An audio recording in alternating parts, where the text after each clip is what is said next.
Graça e paz, irmãos e irmãs, sejam todos bem-vindos e bem-vindas a mais uma leitura comunitária do Evangelho de Marcos, a mais um momento de edificação, porque eu acho que é impossível você ler o Evangelho de Jesus e não ser edificado. Às vezes você é consolado e às vezes você é também exortado, né? Mas a exortação não é só puxar a orelha, né? Tem um sentido bíblico de exortação que é de incentivo, de ânimo, né?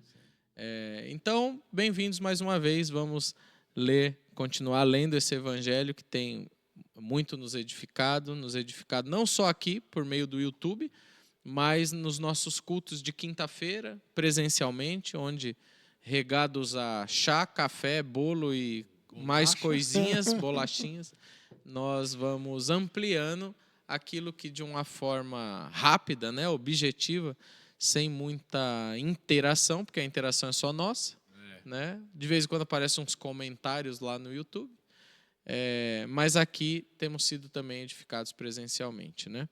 Falando em presença, falta-nos uma presença, mas vamos lá, Renato, cumprimento, depois a gente fala da ausência do nosso amigo. Boa noite, meus irmãos, boa noite, minhas irmãs, a graça e a paz de Jesus. É sempre bom estar aqui para falarmos sobre a palavra de Deus e de verdade sermos animados a continuarmos dialogando, dando os nossos pontos de vistas, né? E também sendo edificado e edificando aqueles que nos ouvem.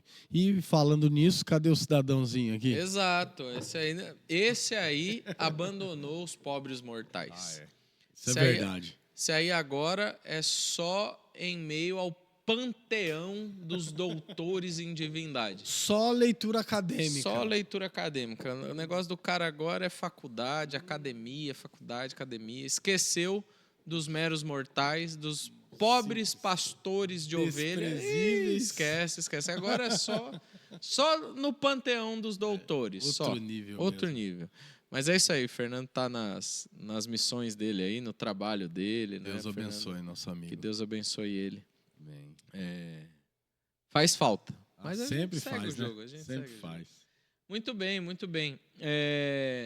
Vamos orar? Agora. Por favor. Deus bendito, te agradecemos. Obrigado, Jesus. Pelo prazer e o privilégio de estarmos aqui, Senhor, fazendo essa leitura comunitária. Amém. Que o Senhor nos ajude, que o Senhor nos fortaleça, que o Senhor esteja conosco, nos abrindo o entendimento para a compreensão e para a prática da sua palavra. Que o Senhor ajude aqueles que nos ouvirão e que a bênção do Senhor continue sobre nós, Pai. No nome de Jesus. Amém. Amém. É isso aí. Que sejamos edificados pelo Evangelho de Jesus por meio da caneta de Marcos. Né? Nós vamos ler... mais de um ano falando do Marcos, né? Meu Deus amado. Como já dissemos em outras ocasiões, vamos ler o Evangelho de Marcos, que é o mais curtinho. Vai terminar rápido. Vai rápido, 1 ano e meio já. Meu Jesus. Mas tem sido legal, tem sido bom. Se a gente tem uma semana muito corrida, e normalmente a gente sempre tem uma semana muito corrida, o Evangelho de Marcos tem feito a gente visitar o texto bíblico. Isso é verdade. Correndo ou não, você vai ler. Eu já, nessas correrias de vir de Santo André com a Larissa, né, do treino dela lá, eu não li o texto. Agora você joga o texto aqui no Google, já está conectado no carro lá, eu vou ouvindo... Já faz a leitura. Não é nem leitura, é ouvindo o texto. Audioleitura. Audioleitura, isso aí. E somos forçados, né, nesse sentido, num bom sentido, a ler o Evangelho de Jesus. Mas antes da gente refletir a partir do versículo 16 hoje, a gente faz aí um resuminho, só para deixar com água na boca dos irmãos que não se deliciaram com o capítulo 15 do último. É verdade. Volta uma casinha aí no canal do YouTube, que você vai ver eu e esse mestre da lei aqui, da groselha, refletindo um pouco sobre esse capítulo 15, né?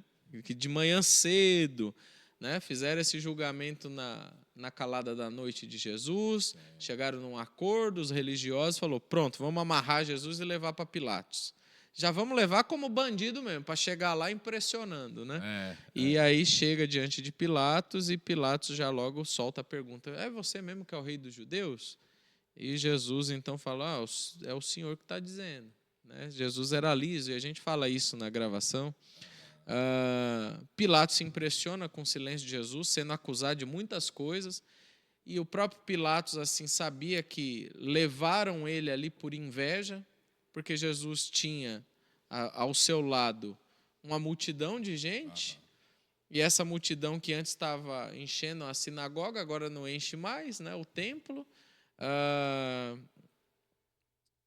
E Pilatos sabia da intenção dos religiosos. Mas como ele tinha como uma praxe, a gente abordou isso aí, um costume local ali de soltar alguém para agradar o povo incitado pelos religiosos, prefere soltar o Barrabás. A gente aborda a questão dos nomes, né, Renato? Um contraste teológico que tem em relação a Jesus e Barrabás, né? Jesus, o Filho de Deus, o Messias, e o Barrabás na semântica, no sentido do nome, né? Filho de Abba, filho de Rabi, e a gente trabalha essa ideia. Se você quiser saber mais, volta lá. E aí a gente chega, né, nesse momento dos gritos da crucificação, crucificam, e no desfecho de Pilatos, então, soltando Barrabás, mandando prender a Jesus, açoitar Jesus e entregá-lo à crucificação. Até a crucificação, que é aqui a leitura de hoje, né? Vai ter uma continuação dessa via dolorosa, dessa via sacra aí de Jesus. E nós vamos, então, continuar nossa reflexão a partir do versículo 16 hoje, onde a gente vê alguns soldados zombando de Jesus, e depois a cena da crucificação. O Simão de Cirene aparece aí, nós vamos falar um pouquinho dele também. Mas vamos ler o texto, né? Versículo 16, acessa seu celular aí em casa, abra sua Bíblia e vamos que vamos. Os soldados levaram Jesus para dentro do palácio, isto é, ao pretório, e reuniram toda a tropa. Vestiram-no com um manto de púrpura, depois fizeram uma coroa de espinhos e a colocaram nele. E começaram a saudá-lo. Salve, rei dos judeus! Batiam-lhe na cabeça com uma vara e cuspiam nele. Ajoelhavam-se e lhe prestavam adoração. Depois de terem zombado dele, tiraram-lhe o manto de púrpura e vestiram-lhe suas próprias roupas. Então o levaram para fora, a fim de crucificá-lo. Certo homem de Cirene, chamado Simão, pai de Alexandre e de Rufo, passava por ali, chegando do campo. Eles o forçaram a carregar a cruz. Levaram Jesus ao lugar chamado Gólgota, que quer dizer lugar de caveira. Então lhe deram um vinho misturado com mirra, mas ele não bebeu. E o crucificaram, dividindo as roupas dele, tiraram sortes para saber com o que cada um iria ficar. Eram 9h da manhã, quando o crucificaram.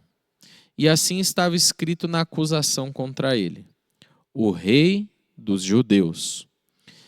Com ele crucificaram 2 ladrões, um à sua direita e o outro à sua esquerda. E cumpriu-se a escritura que diz: ele foi contado entre os transgressores. Os que passavam lançavam-lhe insultos, balançando a cabeça e dizendo: ora, você que destrói o templo e o reedifica em 3 dias, desça da cruz e salve-se a si mesmo. Da mesma forma, os chefes dos sacerdotes e os mestres da lei zombavam dele entre si, dizendo: salvou os outros, mas não é capaz de salvar a si mesmo. O Cristo, o Rei de Israel, desça da cruz para que o vejamos e creiamos. Os que foram crucificados com ele também o insultavam. Bora lá, Renato. Vamos falar dessa zombaria, dessa cena da crucificação. Essa parte é pesada. Pesada, já, né? pesada. É uma parte triste, né? Porque você vê uma pessoa inocente passando por tamanha crueldade, né? É muito difícil. Não é um texto agradável de ler, né? Também não é um texto agradável de se comentar. Porém, é um texto bíblico e a nossa proposta é ler todo o evangelho. Então, a gente não vai pular de jeito nenhum. Né?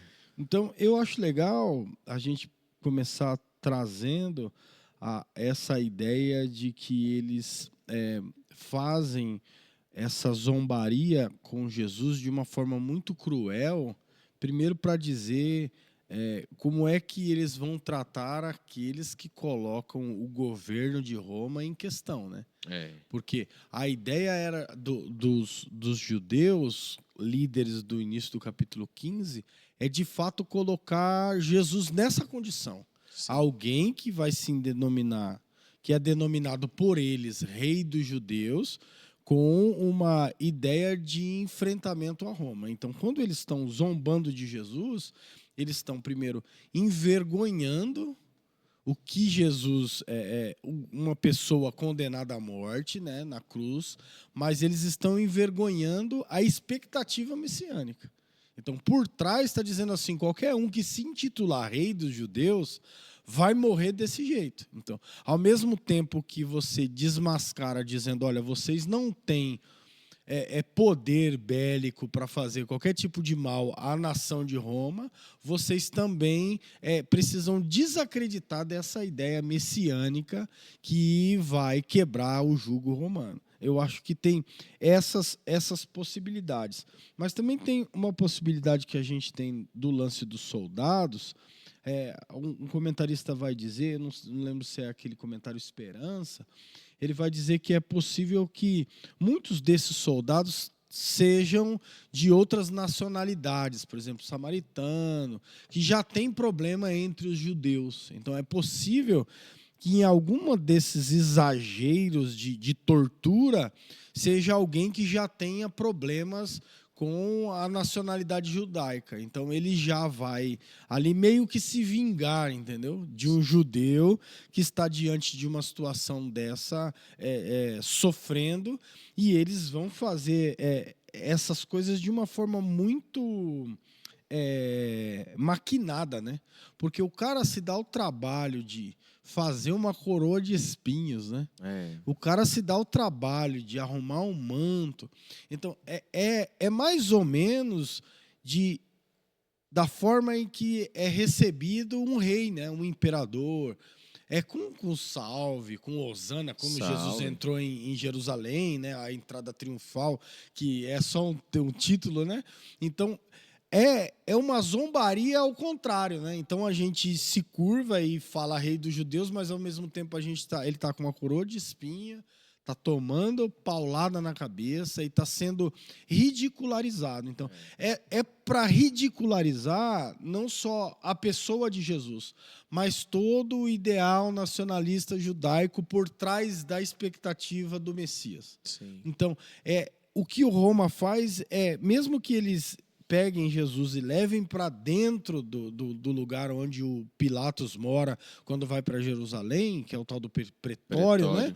Mesmo que eles levem Jesus para lá, a ideia é, mesmo que bater em Jesus de uma forma reservada, mas depois mostrar toda a tortura de Jesus publicamente. Sim. Feita em Jesus publicamente. Então, eles levam Jesus ali para dentro, fazem todo esse terror, né? Toda essa coisa terrível, teatral, exatamente. Essa zombaria. Porque ao mesmo tempo que tem a ideia da desmoralização, porque tiram as roupas de Jesus e deixam Jesus nu e batem pesado em Jesus, tem a questão do requinte da crueldade para mostrar o excesso de poder, né? Tem essas duas perspectivas aí.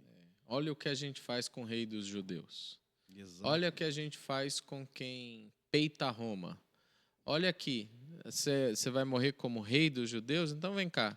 Rei nenhum anda sem coroa. Vamos arrumar uma coroa para você. Rei nenhum anda sem o seu manto. Vamos arrumar um manto para você.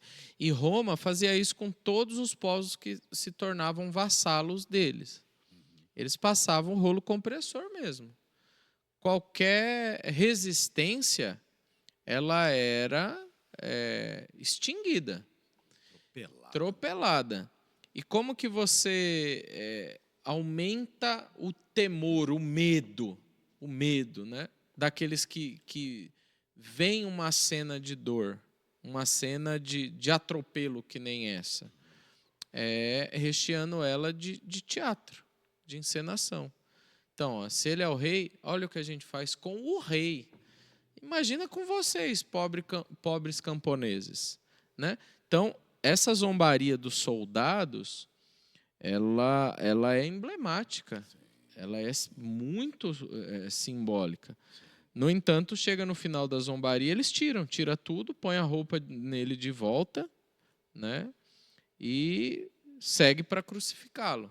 E aí começa a caminhada até o Gólgota, que aí tem outros detalhes, outras personagens entrando aí nessa cena da via dolorosa de Jesus. E aí o que eu acho que é legal, rapidinho, Wagner, cortando, o que eu acho que é interessante a gente analisar, que essa é uma ideia para mostrar, porque eu também não tenho conhecimento de que outros messias anteriores tenham sido mortos desse jeito, né? Se eles foram crucificados, o que aconteceu. Eu sei de alguns, não lembro se era o Teudas, tem um nomezinho assim, Judas, eu não me lembro, que teve um deles que surgiu um pouco antes de Jesus, não lembro o nome dele. Tal de Jesus Barcoba, não é esse?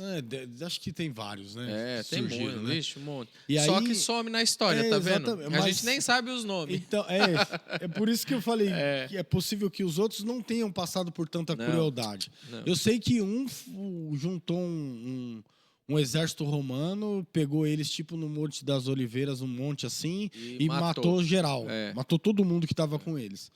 E eu não me lembro exatamente o nome, mas que eu me recorde, pode ser que tenha ou não, mas que eu me recorde, não tem alguém que sofre do jeito que sofreu Jesus. Então, me parece que é Roma olhando e dizendo assim, olha, para vocês todos que vieram antes, vamos pôr um fim nesse negócio?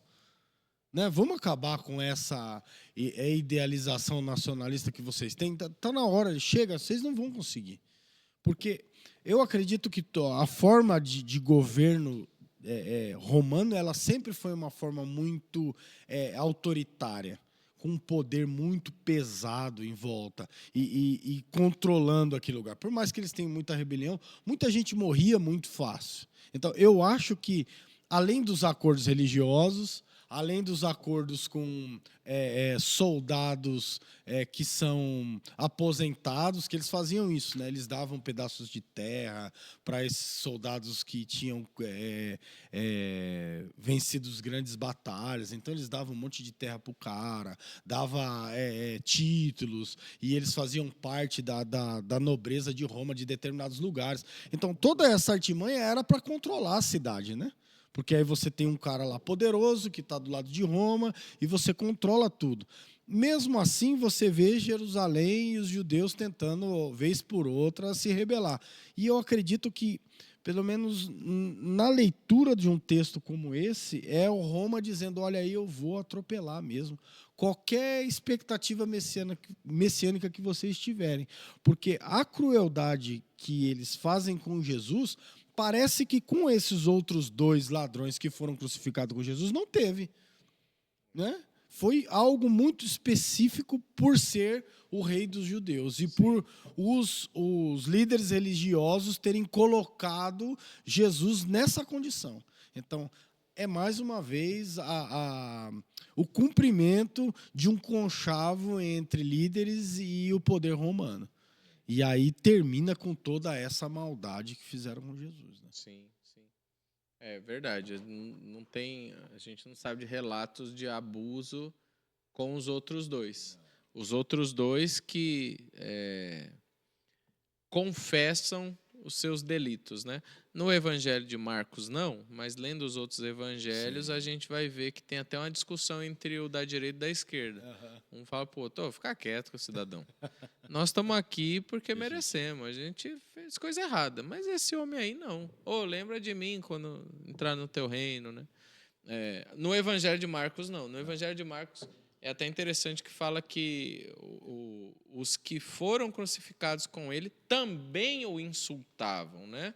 É a perspectiva de Marcos, é a perspectiva desse autor. Mais resumido. Mais objetivo.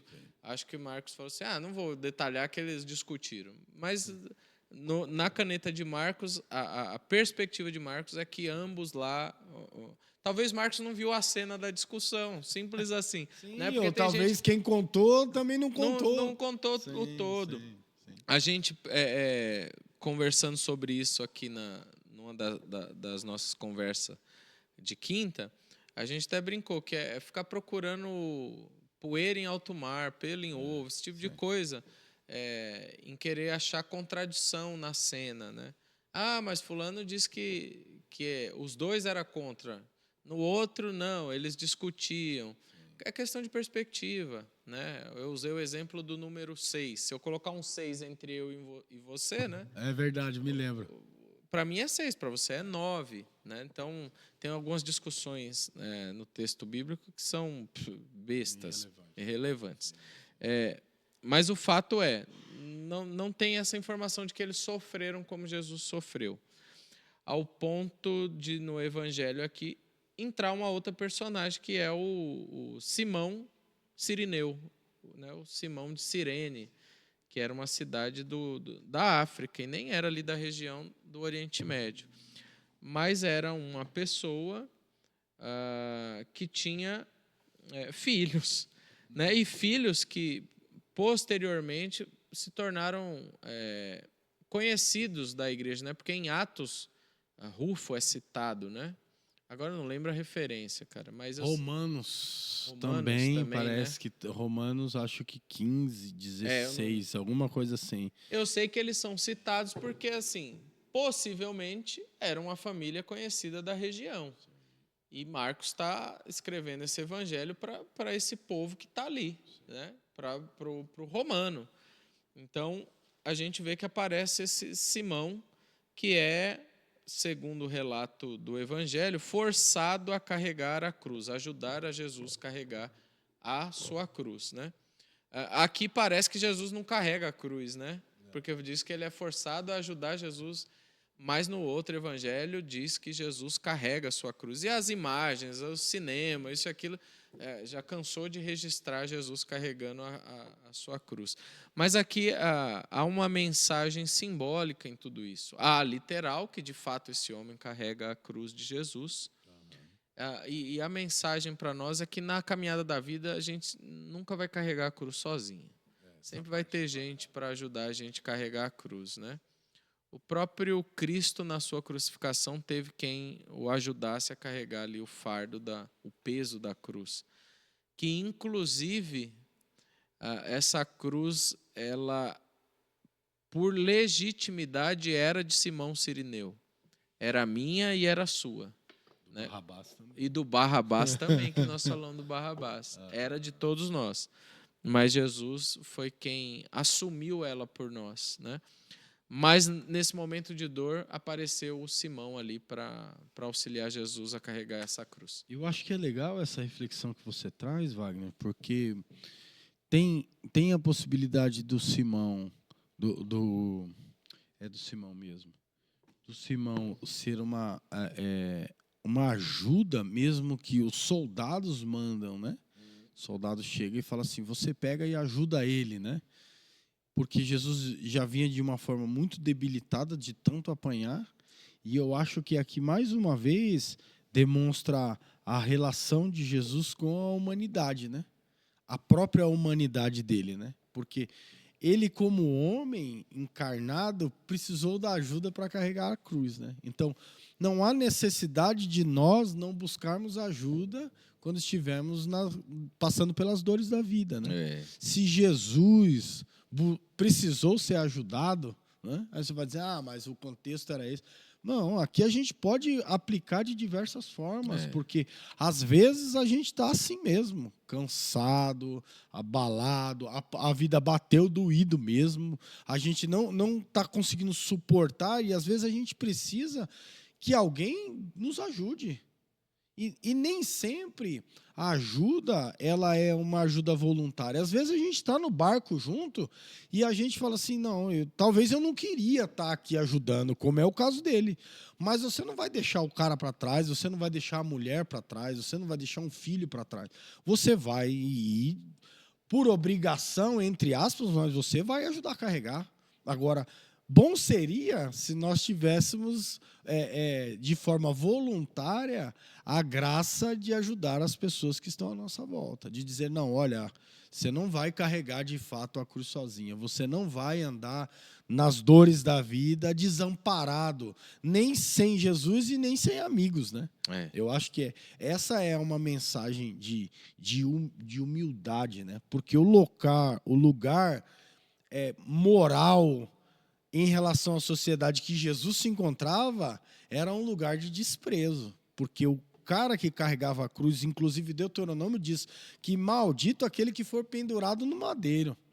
Então, o lugar moral de Jesus naquela situação como homem era um lugar desprezível de você dizer, mas eu vou ajudar um homem que está indo para ser crucificado? Não é? Mas eu vou ali ajudar essa pessoa que está numa situação que ninguém acredita que ela possa mudar de vida? A nossa posição de discípulo de Jesus é ajudar ele a carregar a cruz. Agora, se ele vai continuar vivo, se ele vai morrer, para onde é que a vida dele vai arrumar, já não é com a gente. A gente precisa estar ali como suporte, né? Suportando junto com eles com ela as dores da vida. Então, eu acho a mensagem de quem ajuda Jesus a carregar a cruz, eu acho que é muito bonita. Né? Demais, demais.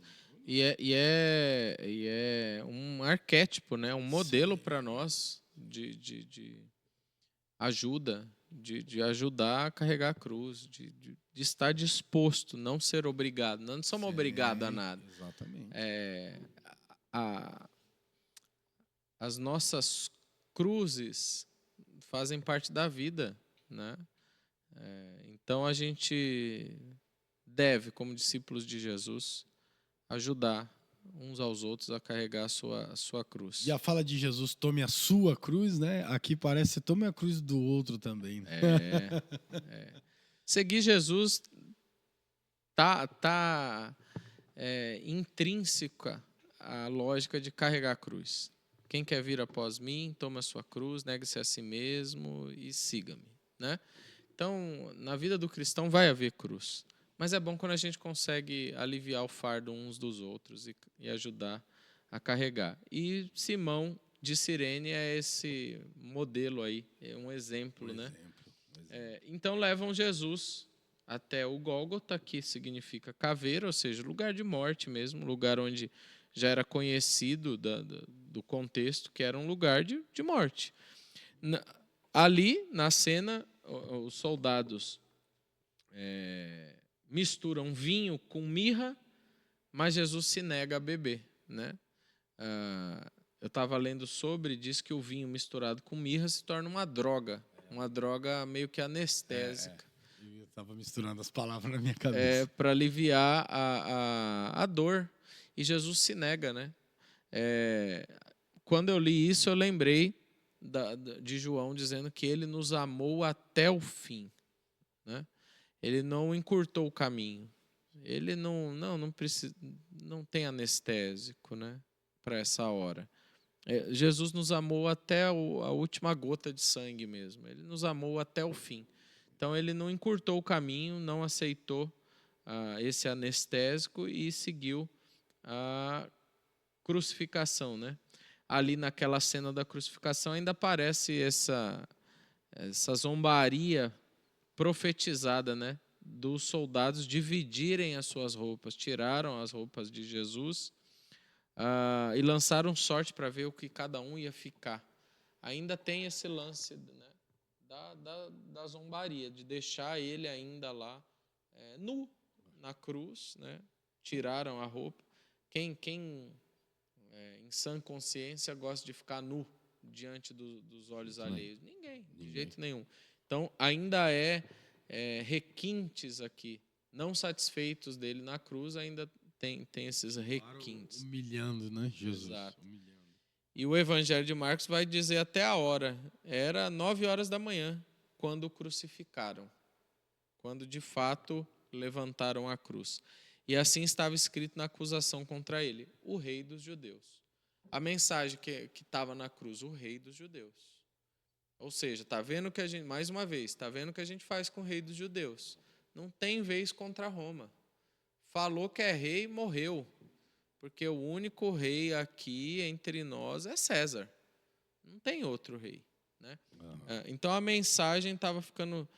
Era clara agora para todos os visitantes de Jerusalém, todo mundo que chegasse ali, porque diz que as cruzes, né, Roma era tão cruel que tinha períodos da história que as cruzes eram colocadas no caminho até chegar às principais cidades.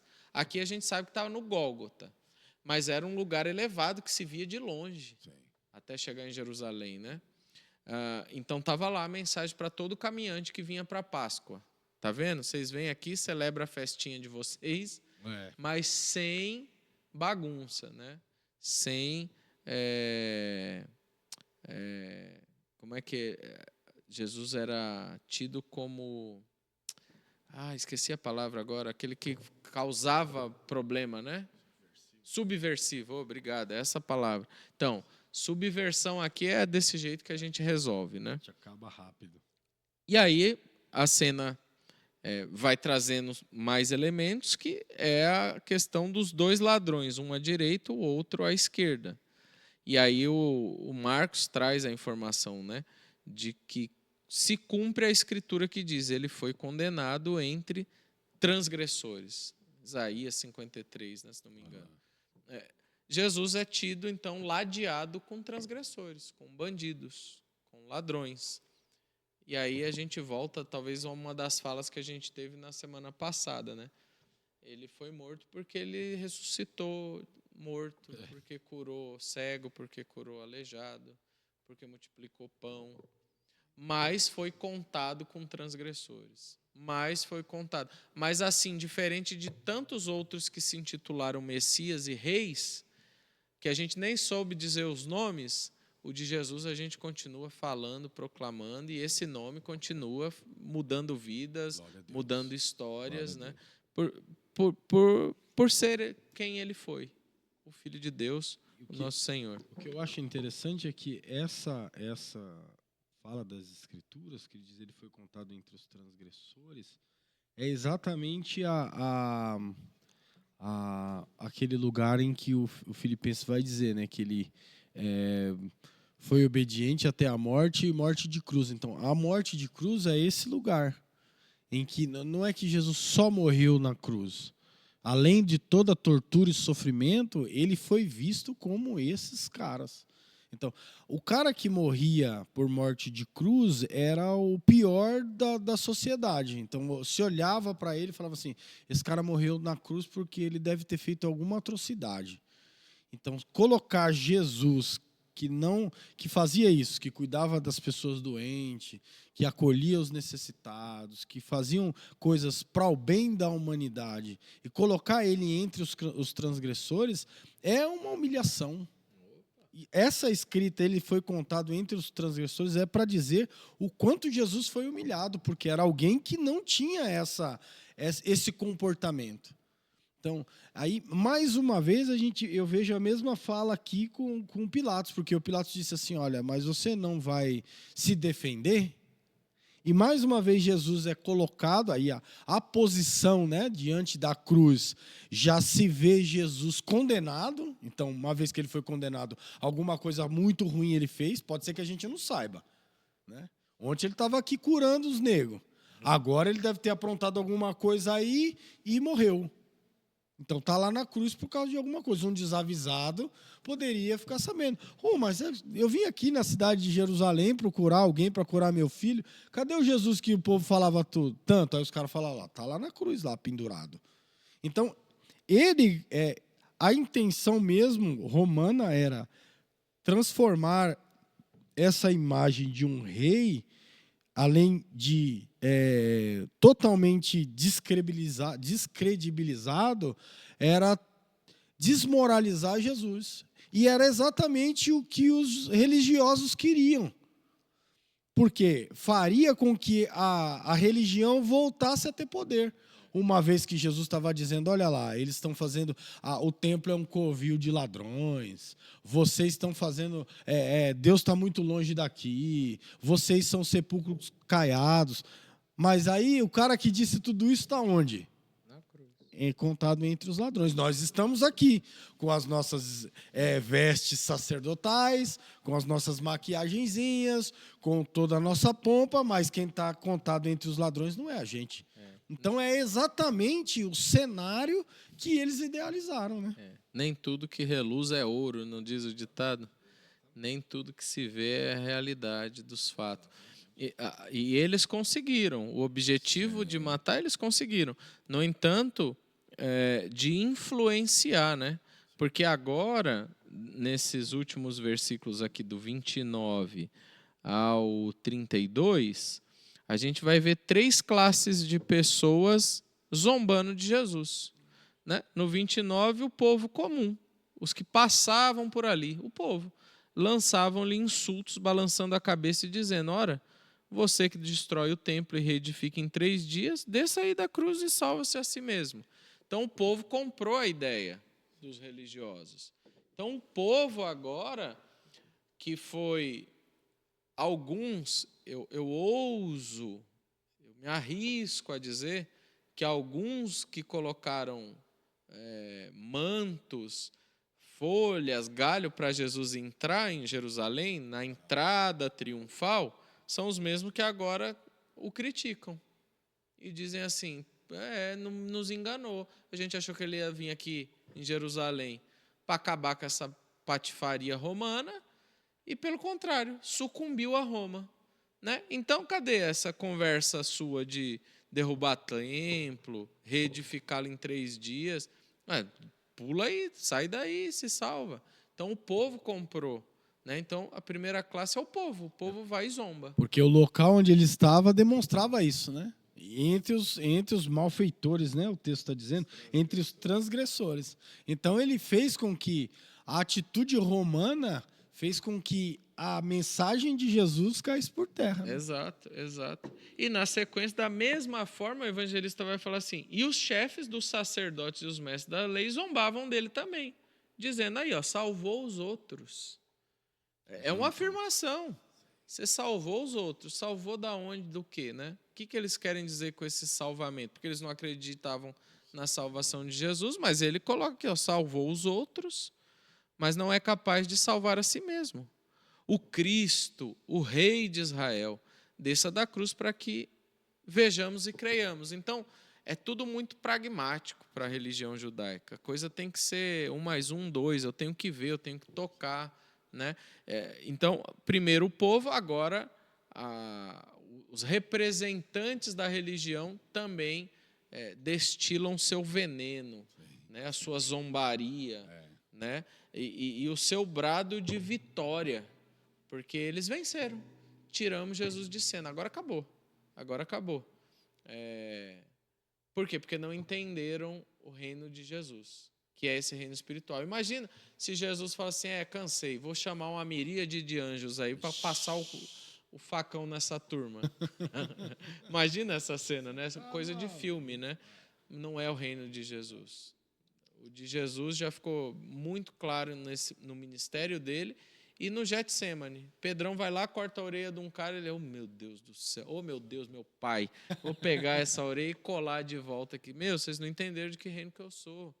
Eu não vim pegar em espada, o meu reino é um reino de amor, tá para além desse reino material de luta e de guerra. O meu é espiritual, ele vem de cima.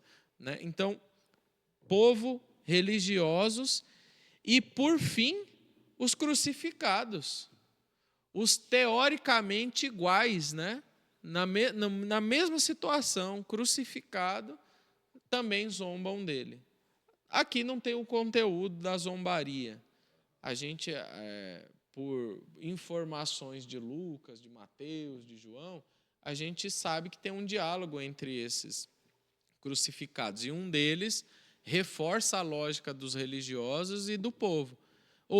Tira a gente daqui. Porque você faz alguma coisa. E aí a gente sabe da cena que o outro falou, meu amigo. A gente está pagando pela nossa insurreição, né? Por nossa maldade, por nosso levante, por nossos assassinatos, porque se for da tropa de Barrabás, certamente esses caras conheciam Barrabás, ouviram os gritos de Barrabás, talvez era da mesma trupe de Barrabás, então os caras sabiam, não, a gente está aqui por um motivo, mas ele não, né?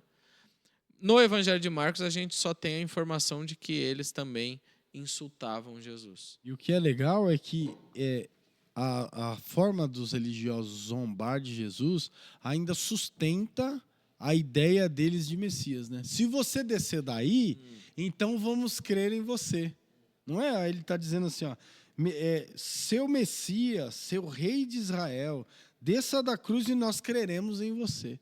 Então, é bem legal porque ele está dizendo a mesma fala lá de trás. Faz um sinal para a gente ver, então.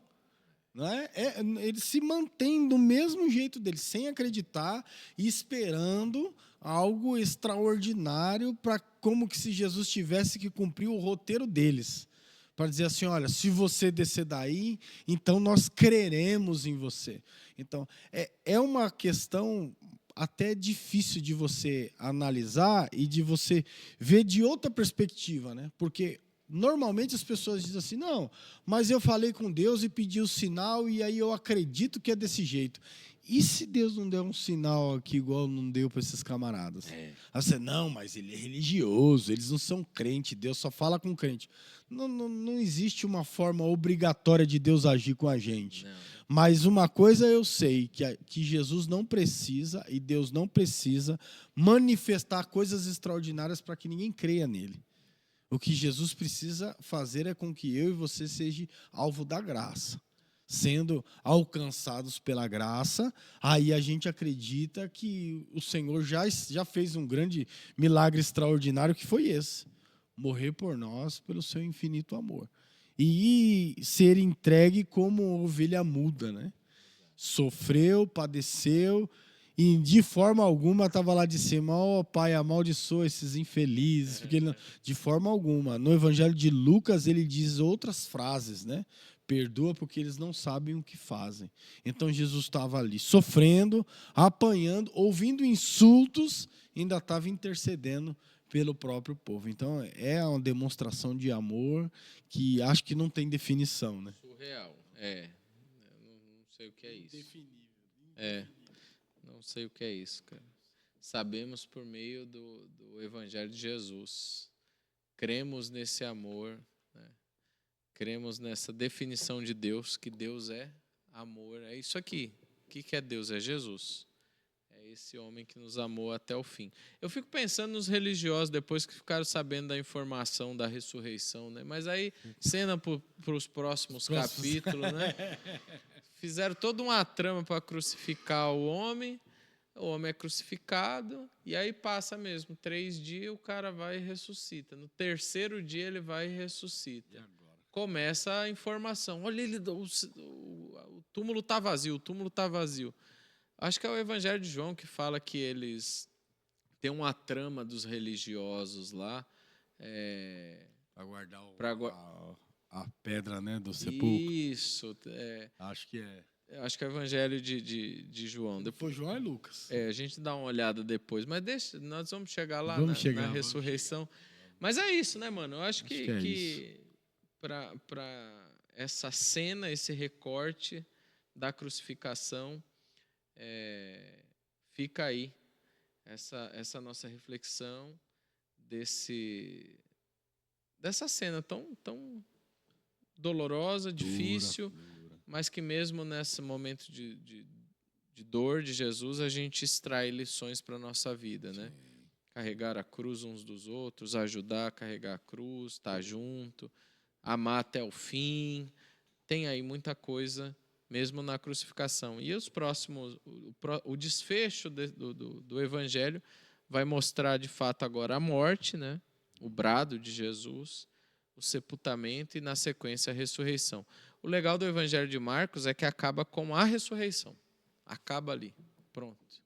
Né? Não tem muito mais detalhes, não. Os outros evangelhos vão trazer mais detalhes do pós-ressurreição. Mas Marcos, ele é objetivo na caneta. Né? Ele morreu e ele ressuscitou. Ponto. Mas é isso, meus irmãos, minhas irmãs. Deus abençoe vocês. Que o Evangelho de Jesus nos edifique, nos console, nos exorte. Porque nós servimos a esse Jesus que morreu, mas que vivo está. Glória a Deus. Amém? Segue nosso canal, dê like, compartilha. Isso é importante. Contribua, exato, né? Na semana passada a gente não falamos de contribuição, mas contribua. As despesas da nossa comunidade têm aumentado por conta da manutenção da obra, né? Eu e o Fernando conversávamos domingo das novas contas que chegam, né? É tinta, é massa corrida, é isso e aquilo. E aí a sua igreja, a sua comunidade de fé precisa da sua contribuição. É isso, mano. Vamos orar? Vamos agradecer a Deus. Você orou para começar, né? Isso. Eu oro então para a gente terminar. Demorou, então. Pai, nós te agradecemos por Jesus, te agradecemos pelo bom evangelho de Mateus, de Marcos, de Lucas, de João, por tua palavra a nós revelada, preservada, e que ela seja também preservada em nossos corações, e não só no papel, e não só no intelecto, mas encarnada em nós para vivermos o Evangelho de Jesus. Pedimos a tua bênção sobre nós, sobre a tua igreja neste lugar, que sejamos, de fato, discípulos e discípulas do Senhor, que te adoram em espírito e em verdade. Oramos pedindo graça, misericórdia, para carregarmos as nossas cruzes e que possamos ajudar uns aos outros a carregar cada um a sua cruz. Para a glória do teu nome eu oro, te peço essas bênçãos e já te agradeço no nome de Jesus. Amém, amém e amém. Deus abençoe, meus irmãos. Tchau, tchau. Tchau, tchau.